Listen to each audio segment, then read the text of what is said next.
अस्सलाम वालेकुम, मैं हूं शाहिद हुसैन। उम्मीद करता हूं आप सब खैरियत से होंगे। अब मुल्क में आज़ादी इज़हार राय पर मुकम्मल तौर पर ऐसा लग रहा है कि पाबंदी है।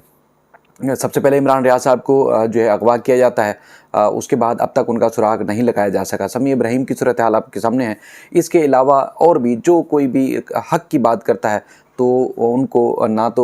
जो है वो अगवा कर लिया जाता है, बल्कि पाबंदी से लासल भी कर दिया जाता है और ज़बानबंदी की भरपूर किस्म की जो है वो कोशिश की जा रही है। चाहे कोई सियासी रहनुमा है या कोई सोशल एक्टिविस्ट है, या यानी कि इंसानी हकूक़ पर काम करने वाली तंजीमें हैं, या फिर सहाफ़ी हैं। मजमूई तौर पर यही सूरत हाल देखने में आ रही है। हम बात करेंगे जिस तरह आप इमरान रियाज साहब के हवाले से देख रहे थे, समी इब्राहिम साहब के हवाले से देख रहे थे, मुकम्मल तौर पर जो वो समझ रहे थे कि कानून की खिलाफ वर्जी हो रही है, अखलाकियात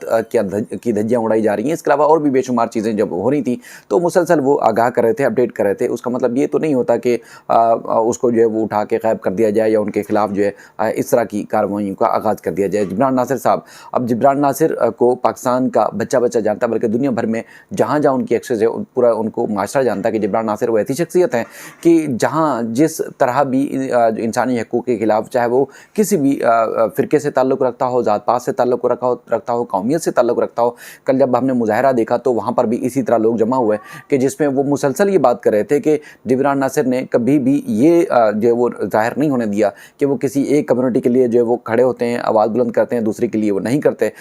जो भी देखते हैं, जिसके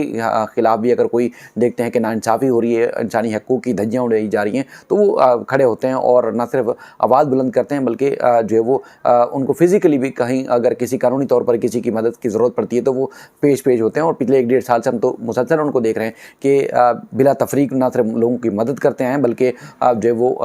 उनको मुकम्मल तौर पर जिस तरह भी सपोर्ट हो सकता था वो करते हुए भी आए हैं और कर भी रहे हैं। 24 घंटे बाद वो बाजाब होके आते हैं। पिछले कई दिनों से जो उनकी गुमशुदगी के बाद जो अज्यूम किया जा रहा था, लोगों का जो तासुर था कि मुमकिन तौर पर, अब तक वैसे वजूहात उनकी तरफ से या वैसे नहीं है कि क्या वजह थी उनको अगवा करने की और कौन लोग थे जो उनको अगवा करके ले गए, लेकिन जो एक परसेप्शन था कि गुज़श्ता कई दिनों से, यानी कि 9 मई के वाक़यात के बाद जिस तरह क्रैकडाउन PTI के ख़िलाफ़ शुरू हुआ, तो उसी के ऊपर जहाँ जहाँ देखा गया कि नाइंसाफ़ियाँ हो रही हैं तो उस पे जिब्रान नासिर साहब ने ट्वीट्स किए, स्टेटमेंट्स दिए और मुसलसल इंसानी हकूक़ की खिलाफ वर्जियों के खिलाफ वो आवाज़ बुलंद कर रहे थे। तो लोगों का ये परसेप्शन है कि इस तरह की आवाज़ बुलंद करने के ऊपर जो है उनके ऊपर कार्रवाई की गई। अब हम थोड़ा सा अगर आगे जाएँ, परवेज़ इलाही साहब के हवाले से एक मुकदमे में गिरफ़्तार होते हैं, उनको जो है वो मुकदमे से डिस्चार्ज किया जाता है,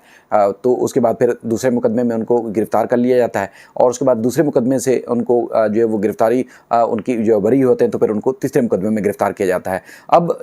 उसके बाद फिर डॉक्टर यास्मीन राशिद साहिबा की बात करें तो उनके साथ भी यही सूरत हाल हो रही है कि इस वक्त वो रिलीज़ हो चुकी हैं। अब ना सिर्फ सोशल मीडिया के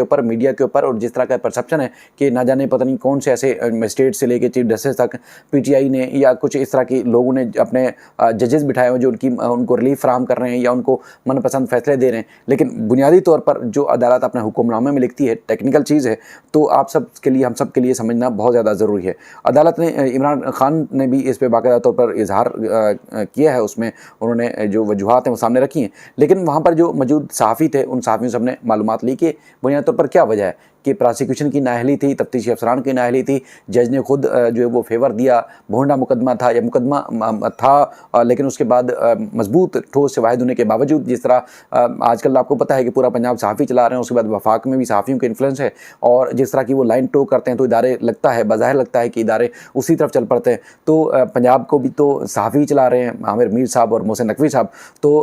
उनकी तरफ से बार बार ये परसेप्शन दिया गया, देखें जी सबूत हैं, शवाहिद हैं और नाकाबिल तर्दीद शवाहिद के बावजूद यास्मीन राशिद साहिबा को जो है वो छोड़ दिया गया, रिहा कर दिया गया और उसके बाद फिर उनके खिलाफ किसी किस्म की कोई कार्रवाई नहीं हो रही। अब हम वहाँ पर जो लाहौर की अदालतों में सहाफ़ी रिपोर्टिंग करते हैं, लोकेशन में मौजूद होते हैं, तो इस्लामाबाद के सहाफ़ियों ने भी उनसे सवालात किए और मैंने भी उनसे पूछा कि क्या वजह थी, क्योंकि यहाँ की अदालतों में, सिंध की अदालतों में तो हम देखते हैं कि प्रोसिक्यूशन या तफ्तीश अफसरान की नाअहली होती है, यानी कि मुकदमा अगर ठोस है, मुल्ज़िम ने जुर्म किया है, उसके बावजूद वो साबित नहीं कर पाते, तो इसका मतलब ये है कि टेक्निकल बुनियादों पर तो अदालत ऐसे खामखा तो मुल्ज़िम को नहीं रख सकती। वजूहात कुछ ज़रूर होती हैं, तो उसमें तफ्तीशी अफसर की या प्रोसिक्यूशन की नाअहली होती है। केस होने के बावजूद, यानी कि एक मुजरिम ने कत्ल किया है, उसके बावजूद वो बरी हो जाता है, तो बुनियादी तौर पर या तो तफ्तीश में कहीं खामी रह गई होगी, या तफ्तीश अगर मजबूत की गई है, शवाहिद अदालत के सामने रखे गए हैं, अदालत को उन शवाहिद से, सबूतों से सही मानों में आगाह नहीं किया गया, इसलिए अदालत जो है वो मुल्ज़मान को छोड़ देती है, क्योंकि साबित नहीं किया जाता। तो इसी तरह यास्मीन राशिद साहिबा के भी बताया गया, उसमें बताया गया कि FIR नंबर उनके खिलाफ ये दर्ज की गई थी 97 2023 और 96 उनके खिलाफ एक ही थाने में दर्ज की गई थी। और जो केस के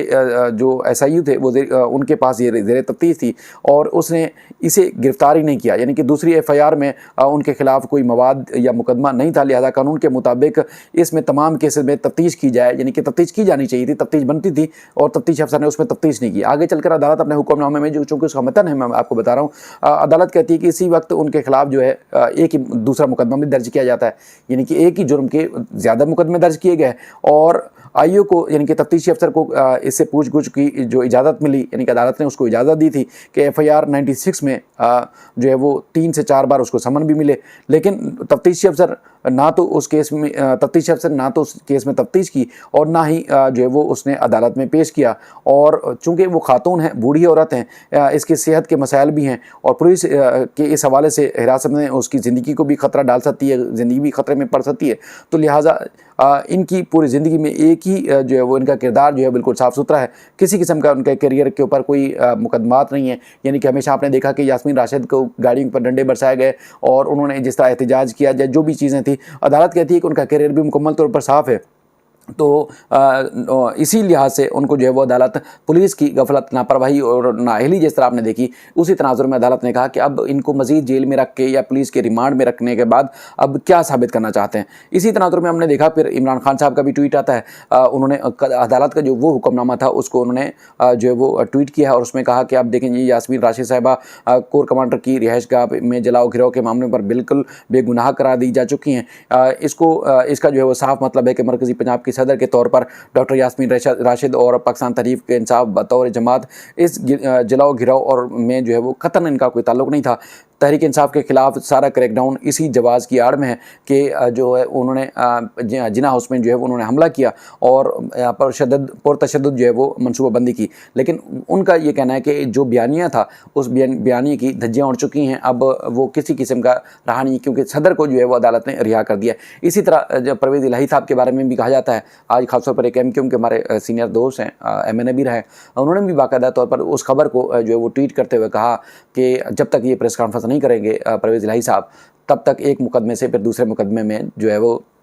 गिरफ्तार होते रहेंगे। क्योंकि गुज़श्ता समात पर आपने देखा था कि परवेज़ इलाही साहब ने जो है वो खुद PTI वालों को कहा कि देखें जी, आप डटे रहें, आपने हिम्मत नहीं हार रही, और हम भी हिम्मत नहीं हारेंगे, डटे रहेंगे। तो सूरत हाल ये है कि यानी कि इंसानी हकूक़ की मुसलसल जो है खिलाफ वर्जियाँ हो रही हैं। अब इसी तर्ज में अगर देखा जाए तो अल्ताफ़ हुसैन साहब की जो है बहुत सारे लोगों को याद सताने लगी है। सोशल मीडिया के ऊपर जो है वो हम मुख्तलिफ़ अकाउंट से ट्वीट होते भी नज़र आ रहे हैं, और मुख्तलिफ़ लोग जो है उनकी राय को दुरुस्त तस्लीम करते हुए उनके हवाले से बात भी करते हुए नज़र आ रहे हैं, और ख़ुद भी उनकी एक्टिविटी, जैसे हमने कुछ दिन पहले भी आपको बताई, कि नज़र आ रही थी। अब मामला ये है कि हम जिस तरह हमारे कुछ और साथी भी अदालतों में जब रिपोर्टिंग करते हैं, इमरान रियाज साहब अगवा होते हैं, तो पूरा आपको पता है सोशल मीडिया और हर तरह के जो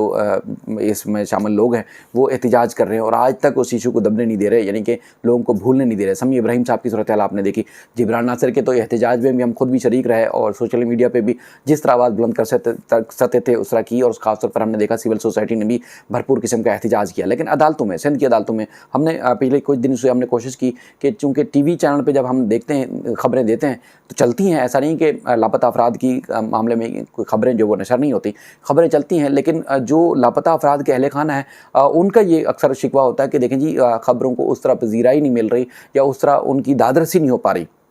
यानी कि मुश्ताक उर्फ़ आदिल बाड़ा उनका नाम है, गार्डन के रिहायशी थे, MQM से उनका ताल्लुक़ था। उनकी अहलिया और उनके बच्चे जो है वो 9 साल से अदालतों के धक्के खा रहे हैं। इस तरह एक रियासतुल्लाह है, इस तरह और कई ऐसे जो है वो एमक्यूम से वाबस्ता हैं या दीगर जमातों से वाबस्ता हैं। तो हम क्या करते हैं, अब ऑफिस में न्यूज़ देने के साथ साथ उनके जो है क्लिप भी लेते हैं और कोशिश करते हैं हम सोशल मीडिया पे उसको वायरल भी करें, ताकि किसी ना किसी तरीके से उनकी आवाज़ बुलंद हो, उनको उनके जो हकूक़ हैं वो पामाल हो रहे हैं। कोई पूछने वाला नहीं है, कोई 2-4 महीने 6 महीने की बात नहीं है। अब खुद जब ये टीवी पे या इस तरह सोशल मीडिया पे वीडियो क्लिप वायरल हुआ, जो आपने ट्विटर पे भी देखा भी होगा, मेरी अभी भी टाइमलाइन पे मौजूद है, तो उसमें जो है वो वीडियो देखने के बाद जो मुश्ताक की अहलियाँ हैं, जो कि मुश्ताक 9 साल से लापता हैं, वो उन्होंने खुद राब्ता किया कि अब तो मेरे ऊपर दबाव है कि मैं और शादी कर लूँ। यानी कि 4 बच्चे हैं उनके और 4 बच्चों की माँ जो कि अपने शोहर की वापसी के लिए आज तक वो तड़प रही हैं, धक्के खा रही हैं, लेकिन अब उनको प्रेशराइज़ किया जा रहा है कि किसी और जगह शादी कर लें। अब इसी तरह कई और माएँ हैं, बहनें हैं, बेटियाँ हैं जो धक्के खा रही हैं, जिनका कोई पुरसान हाल नहीं है। तो मामला ये है कि अदालतों में भी हम ये देखते हैं, सोशल मीडिया पे भी ये देखते हैं, सिविल सोसाइटी के लोग भी ये देखते हैं, और ख़ास तौर पर जहाँ पहले एक तो चीज़ वाज़ेह कर दें, ना तो हमने कभी पीटीआई को वोट दिया, ना ही किसी और तरह से सपोर्ट किया। जहाँ जिब्रान नासिर या जितने लोगों की हम मिसाल दे रहे हैं, वो ज़ाहिर है अपनी मर्ज़ी से जहाँ वो वोट समझते हैं उनको दें, लेकिन जहाँ इंसानी हकूक़ की खिलाफ वर्जी हो रही होती है तो वहाँ पर हम सबका फ़र्ज़ बनता है। सहाफ़त भी हमें यही सिखाती है कि हम जो है वो उनकी आवाज़ उठाएँ। जाते जाते एक बात बताऊं आपको, कुछ देर पहले हमने तारिक मतीन साहब ने क्लिप शेयर किया हुआ था, आपको याद होगा, एक अतर काज़मी साहब हैं, बड़े अच्छे और ज़हीन साफ़ी हैं। जब वो बात करते हैं तो पूरी लॉजिक के साथ बात करते हैं। शायद आखिरी प्रोग्राम था जो हमारे जो है वो मंसूर अली ख़ान साहब हैं, और उनके उसमें जो है वो जो मौजूद थे वहाँ पर हमारे इफ्तिखार साहब। तो जब जिब्रान नासिर की गुमशुदगी की बात करने लगे तो उसके बाद फिर उन्होंने कहा, जी इफ्तिखार साहब ने इसको हमारे जो मंसूर अली ख़ान साहब हैं उनको, कि जी इनको पकड़ो पकड़ो पकड़ो। यानी कि कोई इंसानी हकूक़ की जहाँ तज़लील हो रही है, वहाँ इंसानी हकूक़ की जहाँ पर पामाली हो रही है, तो वहाँ पर खुल के कोई इजहार भी नहीं कर सकता, उन ख़दशात का इजहार भी नहीं कर सकता। तो कहने का मकसद ये था कि वफाक में भी ऐसे जो जिनको रोल मॉडल कहा जाता था सहाफ़ियों को, वो जो आज लगता है, बज़ाहिर लगता है कि ज़मीर अपना बेच चुके हैं। और पंजाब में भी जिस तरह का निज़ाम चलाया जा रहा है, वो भी इसी तरह की एक खौफनाक सूरत हाल सी पैदा हो गई है। तो फिर इंसानी हकूक़ और इंसानियत की बात करने वाले कहाँ मिलेंगे आपको? एक तरफ तासुर दिया जाता है, लेकिन ये सबसे ज़्यादा अगर बाकिरदार और गैर सियासी अगर कोई निगरान हुकूमत है तो वो पंजाब की है, जिसमें आमिर मीर साहब हैं, हामिद मीर के सगे भाई हैं, और इसके अलावा मोहसिन नकवी जो कि 24 टीवी के मालिक हैं, और उनका किरदार भी आप सबके सामने है कि इंसानी हकूक़ की किस तरह पामाली हो रही है। बाकी आवाज़ बुलंद करना, चाहे वो उनका ताल्लुक़ एमक्यूएम से है, पीटीआई से या किसी भी जमात से, चाहे सिंध के सिंधी अगवा होते हैं या बलूचिस्तान के बलोच अगवा होते हैं या खैबर पख्तूनख्वा से या महाजर कौम से कोई लापता होता है, तो हमारा फ़र्ज़ है कि हम उनके हवाले से आवाज़ उठाएं। और सबसे ज़्यादा ख़बरें अगर कोई टीवी पर चलाई जाती हैं मिसिंग पर्सन के हवाले से, तो अल्लाह का शुक्र है हम चलाते हैं और टीवी पे आपको नज़र भी आती हैं, अखबारात में भी होती हैं, और उनकी कोशिश होती है कि उनकी दादरसी भी हो। मज़ीद इस सिलसिले में जो भी अपडेट्स होंगी आपके सामने रखते रहेंगे। अपना ख्याल रखिएगा। अल्लाह हाफ़िज़।